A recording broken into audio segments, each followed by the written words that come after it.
The last deception, when greed meets justice. Stolen fortune, unraveled lies, the reckoning begins. For years, they thought they had outsmarted the system. A criminal network, hidden in plain sight, had been siphoning money, deceiving victims, and covering their tracks through manipulation, fraud, and even black magic. But the wheel of karma never stops turning, and now, one by one, their crimes are being unearthed.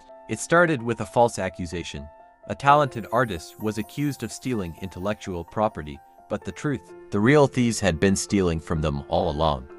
Their creativity, their work, all of it hijacked by those who wanted to profit from their genius. But lies only last so long, and the stolen fortune is finally being reclaimed. Then came the setup. A police officer, targeted by criminals, was invited to a party. But it wasn't just any party, it was a trap. The plan: get them drunk, make them drive, ruin their reputation, and dismantle their life. But the officer was protected, their intuition kicking in at the last moment. What these criminals didn't realize, the law was already watching them. And then, the real reckoning began.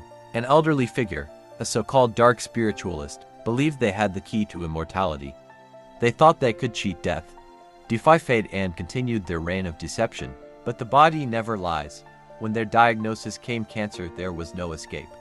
The curse they sent out had found its way back to them. But perhaps the most shocking revelation was the stolen inheritance. A young adult, barely 18, was robbed of their rightful fortune by a close relative. A sum so large, it could have changed their life forever. The thief, smug and unbothered, had told them, "It's mine for now. If you're still alive in a year, I'll give it back." They never planned to return it. They used the stolen money to buy properties, vacation homes, and luxury assets, believing they had buried the truth so deep it would never surface. But fate had other plans. Federal agents had been tracking the stolen money, linking it not just to financial fraud, but far more sinister crimes. Digging into the properties, they uncovered evidence that could bring the thief to the death penalty. The fortune is being recovered, the victims are being compensated, and the masterminds, they're finally facing justice. Now, with the walls closing in, the criminals are scrambling, because no amount of deception can outrun the truth. What do you think? Have you ever seen justice catch up to someone who thought they got away? Share your thoughts in the comments, like, share, and save to support this channel's efforts to expose the truth.